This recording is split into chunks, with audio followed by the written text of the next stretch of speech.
All good, man. All good. Thank you so much. Thank you very much. Thank you. Voilà. All right.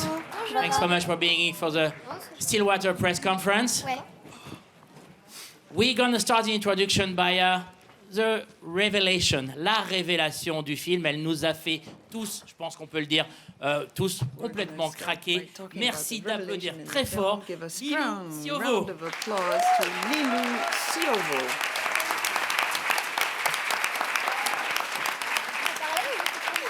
À ses côtés, elle revient à Cannes pour la deuxième fois, puisque en 2019, elle avait un certain regard, chambre 212, mais elle a... Un certain regard, room 106, and she has two films here. There is Mon Légionnaire as well this year, Camille COTTIN.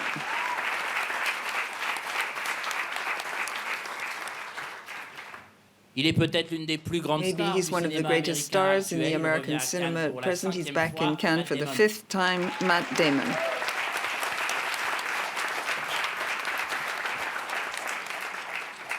Abigail, the public, French audience will discovered you here in Cannes with Keen, Lost Kerrigan 2005, and then Little Miss Sunshine. Please welcome Abigail BRESLIN.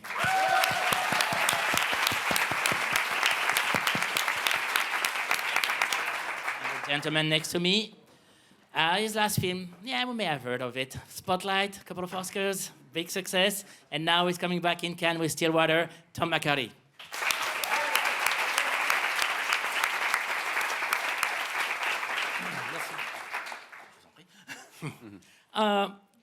Okay, guys, I hope you don't mind. I want to start with Lilou. Lilou, hier, on a vu les images. Yesterday, we saw the pictures of your face just before we went into the room. And I think you were saying to Camille, it's a dream here. We read your lips. Was it a dream for you? J'ai vécu super bien. Yeah, I really enjoyed it. It was fabulous for me, a dream, because I've never experienced such a thing in my life. C'était bizarre et en même It temps. was strange, but at the same time, it was really neat. Comment l'expliquer? I don't know how I can explain it to you. You're wonderful in the film. All right, guys.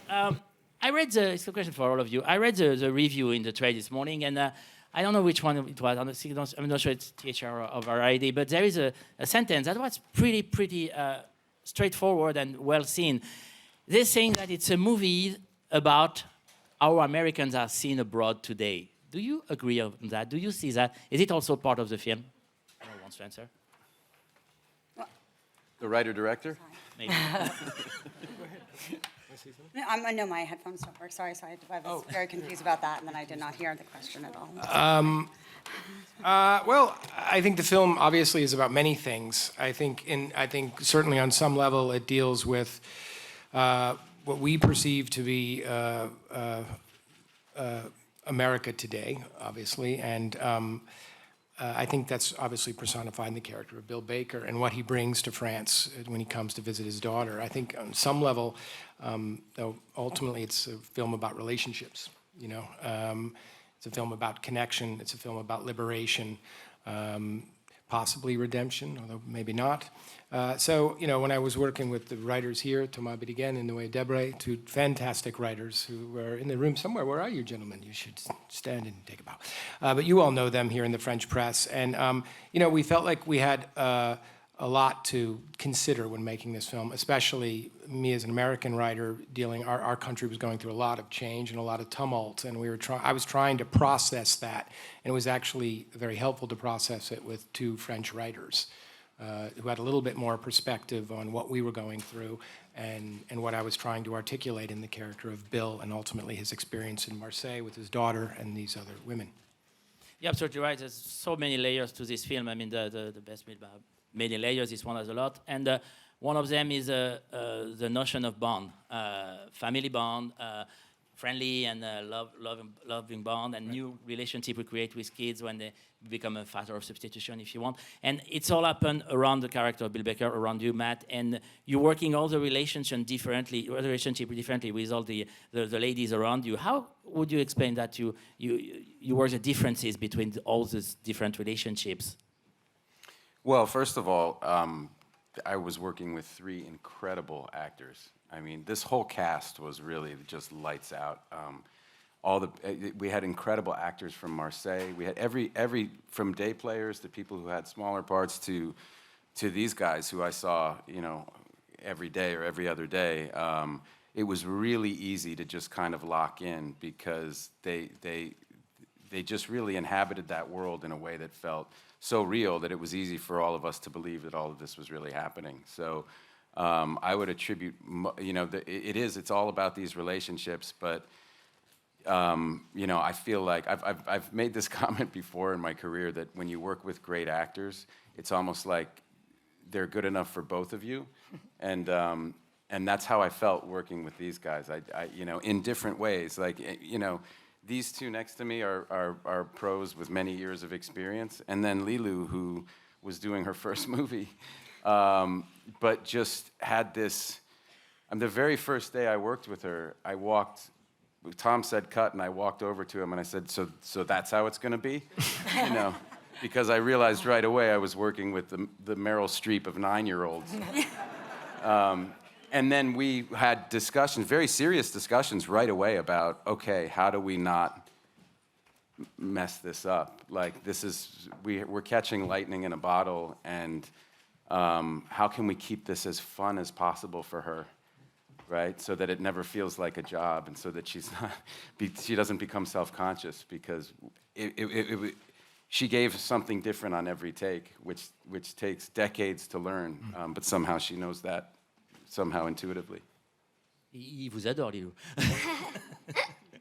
Peut-être, maybe ladies, if you can elaborate on the relationship with the character, or your character, and Bill Baker in the film, how different they are all together and working with Matt.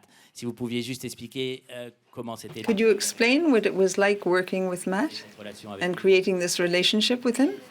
C'était super bien. It was really good. Il était vraiment hyper gentil. He was extremely kind with everybody. Il nous a mis à l'aise tous. And he made us all feel very much at ease. I would like to thank him for having made me feel so much at ease. Otherwise, I would have felt totally lost. Camille, un petit mot sur Camille, cette jolie relation qu'il y a a few words about this wonderful relationship between you and Bill, this friendship which grows. How did you find it working with Matt? I think that Tom really wanted to shoot things in chronological order.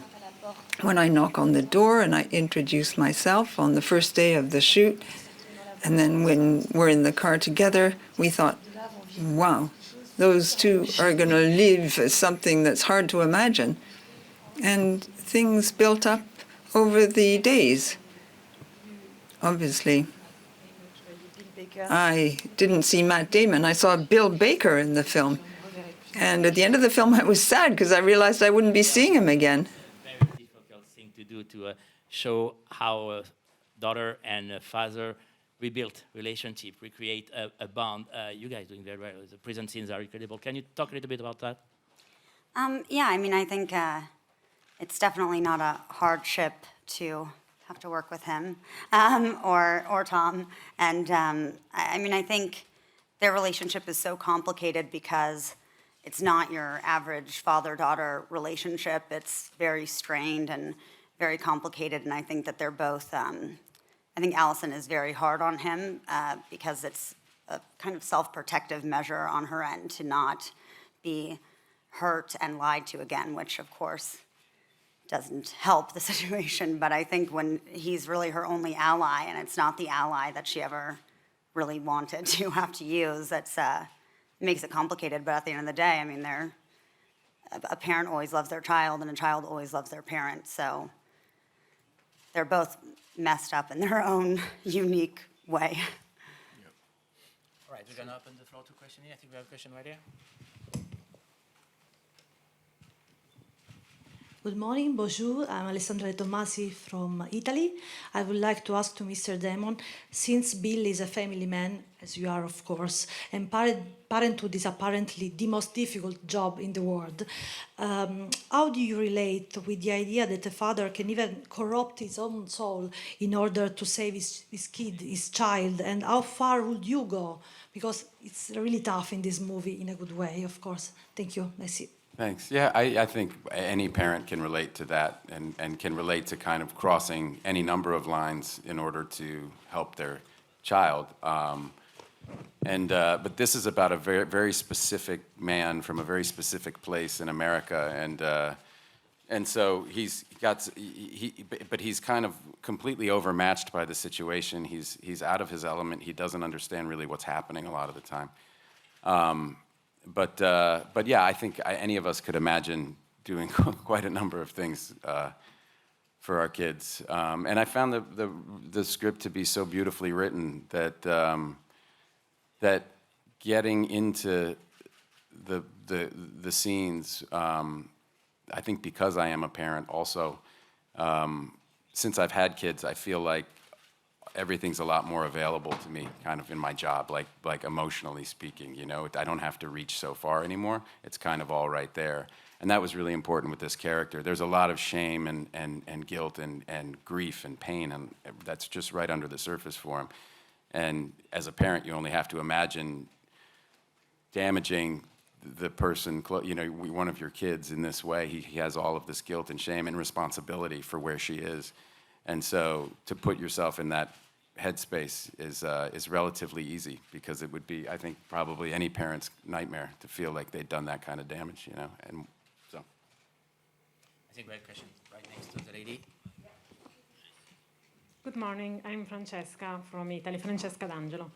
Can I ask you if the story is related in some way to Amanda Knox? And in your opinion, do you think European legal system is better and more free from prejudice than American one? Thank you very much. I think this one's for you, Tom. I'll handle the first part of the question. Yeah, I was pretty fascinated with the Amanda Knox case back a long time ago, and did a pretty deep dive into it and tracking it and just keeping up to speed. But, you know, it was really just served as inspiration at that point. I started thinking of the relationship between a father, and I just had a daughter, and, you know, what that would be like for a man to travel and try to connect, and the story sprang from there. So it served as an initial inspiration point, but not much beyond that. In terms of the two legal systems, I would not be the one to answer that question. I don't know if any of us on the stage could, except maybe Lilou. She can do anything, apparently. Because, you know, I think all these systems end up being quite corrupt in their own way. I will say it was very difficult for me to kind of comprehend the French legal system as an American. They're just so different. And I spent a lot of time just diving into that, speaking with a lot of lawyers here. Obviously, Thomas Noué and I did a pretty deep dive to try to reduce it to a way where it could be digestible in a story and make sense and provide the logic for the story. Beyond that, the corruption, I don't know, it's pretty difficult. I'm sort of a little bit of a pessimist when it comes to systems and institutions. There's got a question over there. Bonjour, congratulations. Matt Donnelly from Variety, congrats. For Matt, I think one of the most interesting parts of the film, and oddly charming, is when Camille asks Bill if he's voted for Trump, and he has an interesting out because he's a felon. Do you think that character would have, and how did you work with Tom to sort of build his geopolitical identity? Yeah, I mean, if, you know, Oklahoma's, I think was the reddest state in the last two elections. And you talk to those roughnecks, they're always going to vote. I mean, they're in the oil business. Their livelihood depends on that. And so I don't even think it's a question at all. And I think we didn't want to make it expressly political, you know. And I think that, you know, he is who he is and he's from where he's from, and the movie has a lot of empathy for him, and so do we. And, you know, I think he says, no, I didn't vote, and she, you know, their reaction is, oh, phew, you know, and he goes, no, I didn't vote because you know, and was in prison. Like, he's completely, these guys don't apologize for who they are or what they believe ever. Do you own a gun? Yeah, I got 2. You know what I mean? It's a very, I mean, the time that Tom and I spent down in Oklahoma was absolutely critical to building this character. I feel like we built this character together. It was something we just talked so much about, but we got so much guidance from the actual guys. I mean, these guys who took us out to the oil rigs. We spent hours in the car driving from one place to another place. Everything's far away in Oklahoma. The roads are big, the trucks are big, everything's big and far away. And, you know, being invited into their homes, into you know, a backyard barbecue, and the guitar comes out and somebody starts singing church songs. And it's like, it's a culturally very specific place and very different from how he and I grew up. So it was really fascinating, and these people were wonderful to us, and really helped us. I mean, I didn't know when I first read the script how specific this culture was in Texas and Oklahoma, these roughnecks and what they do. And so it was really eye-opening for me. So for us, it was about the details and getting as specific as we could. You know, the blue jeans, you go, do you wear these blue jeans? No, you wear these ones because they have fire retardant on them, you know, and they feel like cardboard, and that affects the way you walk. And their bodies are all similar. They all have the goatee and the hat and the glasses, and they're strong guys because that stuff is heavy that they're lifting. But they're not six-pack guys with their abs, right? They're big, but they're strong. And so that kind of informed every little detail about the physicality of it, and then everything that was going on inside with them. And for that, I had this incredible script to work with. So.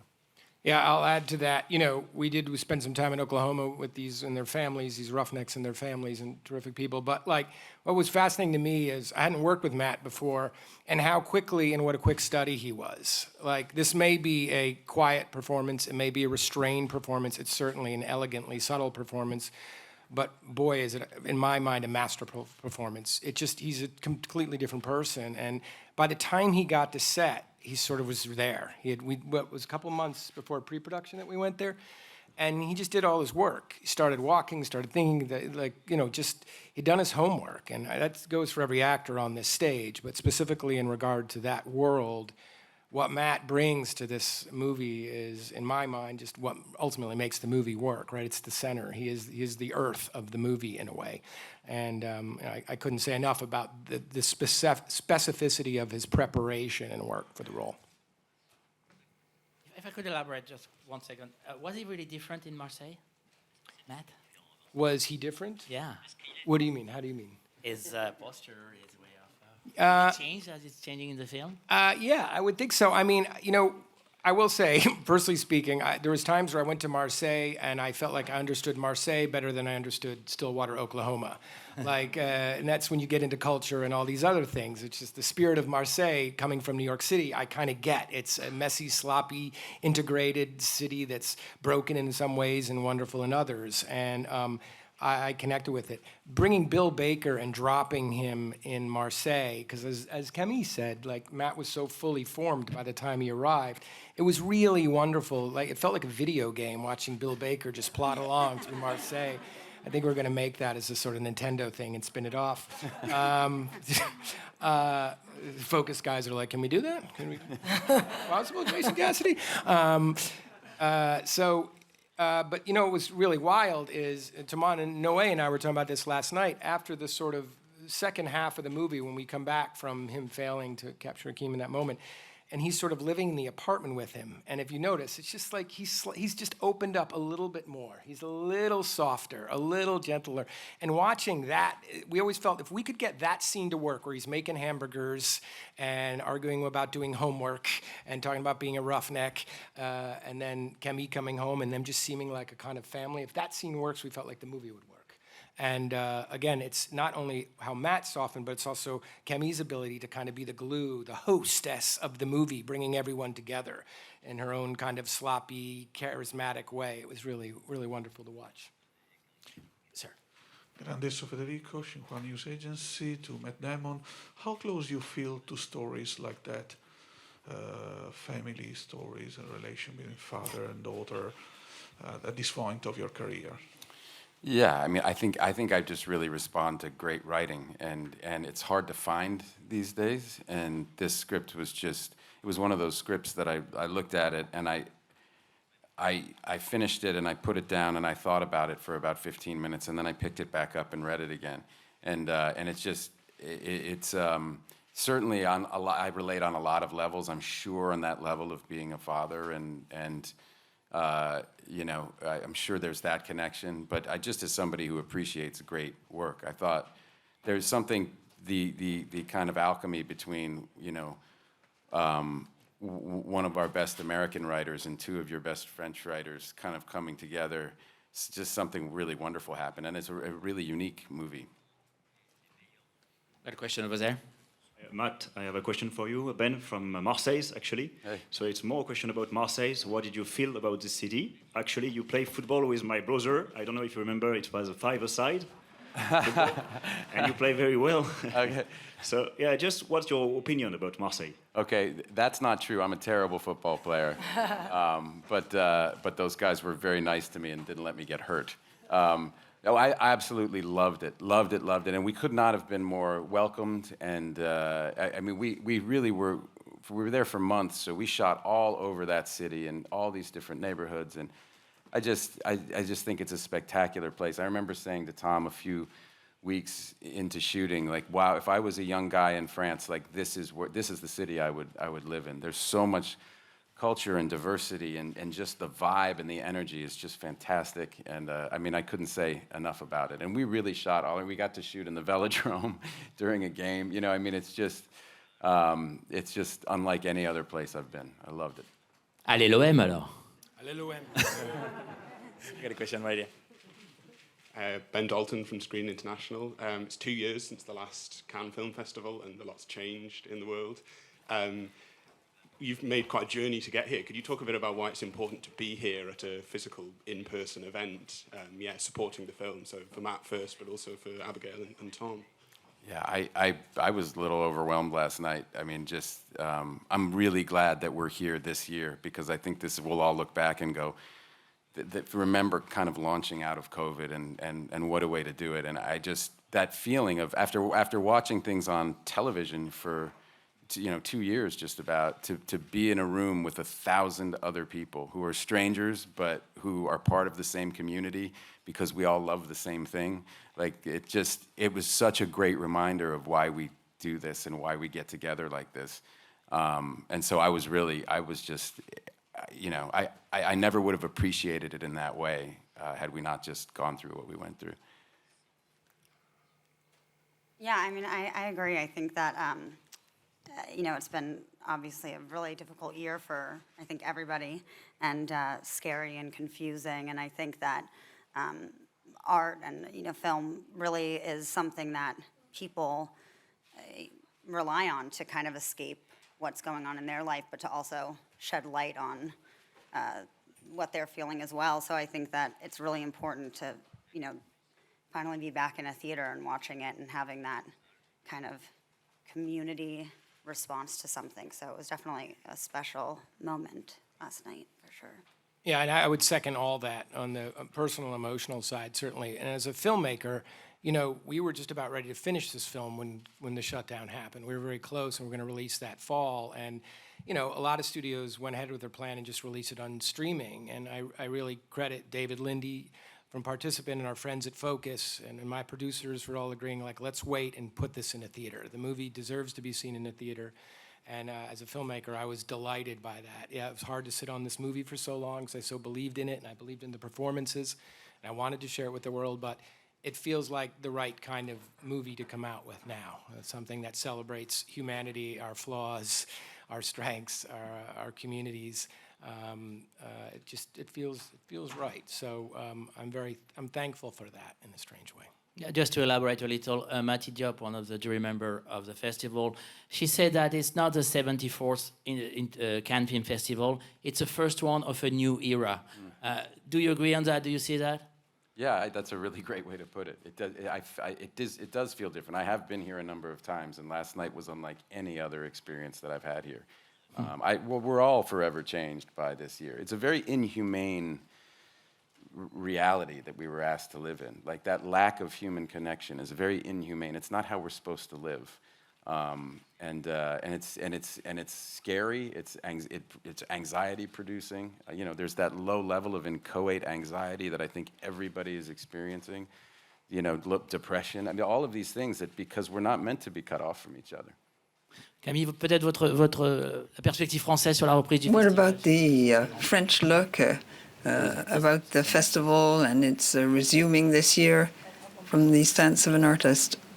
There are a lot of expectations. We were eagerly awaiting a certain number of films.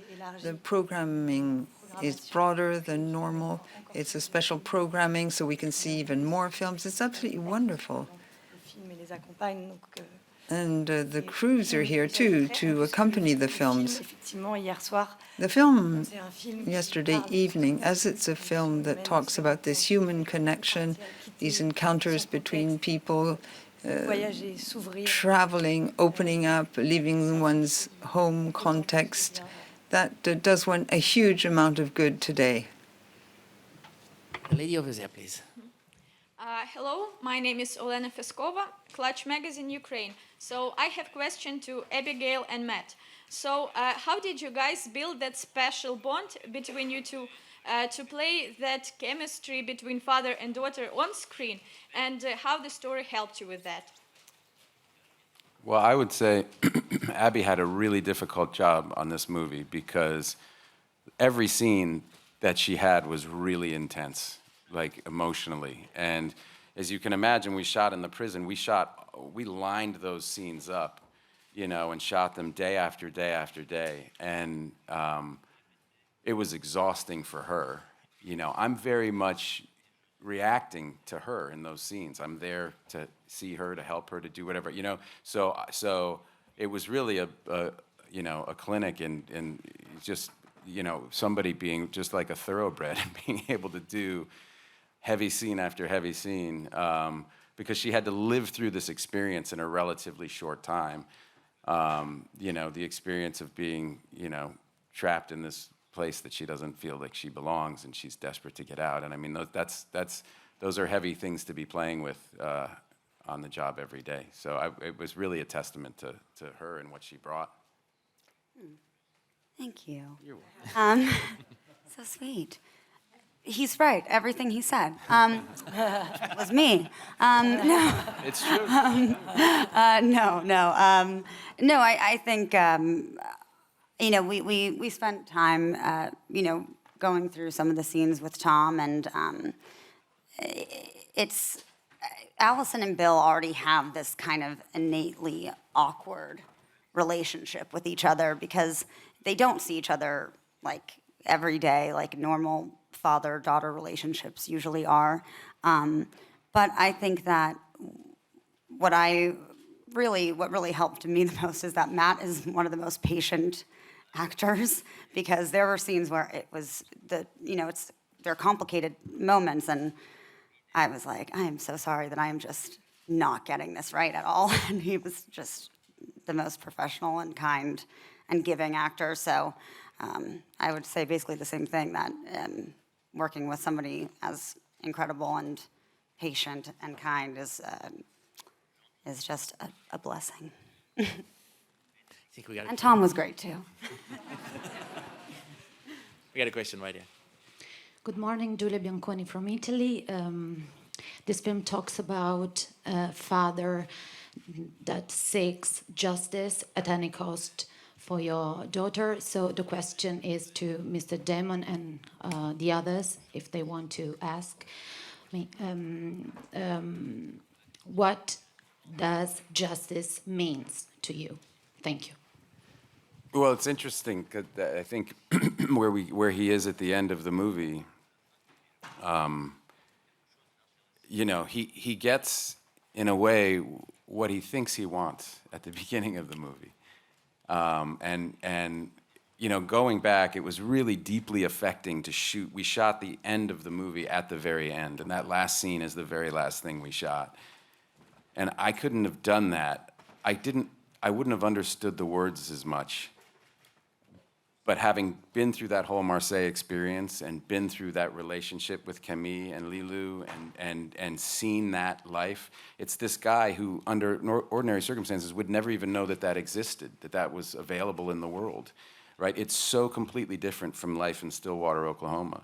And so to go back there at the very end when he just says, I don't hardly recognize any of it. It's like the world will never look the same to that guy.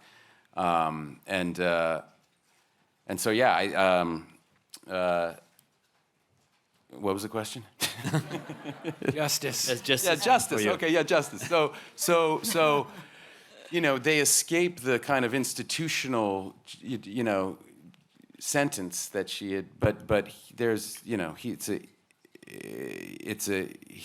facing a very kind of intense sort of purgatory. He knows he can't go back, and yet it's hopeful that now that he's seen this world and what can be in this world, that there's hope for him in the future. He's grown. He's evolved as a human being. But he lost.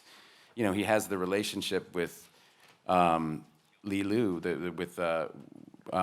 with a little girl that he couldn't have with his own daughter because he messed it up, and all of the pain and the shame and all of care that he carries, and he suddenly has this relationship and this amazing woman that he meets who's so much more dynamic than anybody he'd ever met anywhere. And now he's going to watching theater in French, you know? Like, it's a world that he couldn't have imagined. And that's what he loses. And when Tom and I walked into his house that Tom had picked for him, this is Bill Baker's house in Oklahoma, we walked in and put the suitcase down and went, oh my God, can you imagine coming back after having been through that experience? I mean, it's very, you know. Yeah, I remember when we shot that scene, and I added that scene on the day. It's the last scene when he arrives back in Oklahoma, with just one wide shot of him setting down the bag, turning on the light. And I called cut, and I walked over to Matt. And Matt walked in, and I thought he was going to set down the bag and move to the house, and he just walked in and dropped the bag and just stood there for like a minute until I called cut, because it was getting awkward. And I walked over to him, and I said, how'd that feel? And he goes, that felt like the saddest moment in my life. And it was in that moment that sort of clarifies the movie, right? This isn't a redemption story. This isn't necessarily a success mission. This is a man who sacrificed a lot. And I think it's less about, I think the movie's less about justice and your interpretation of justice.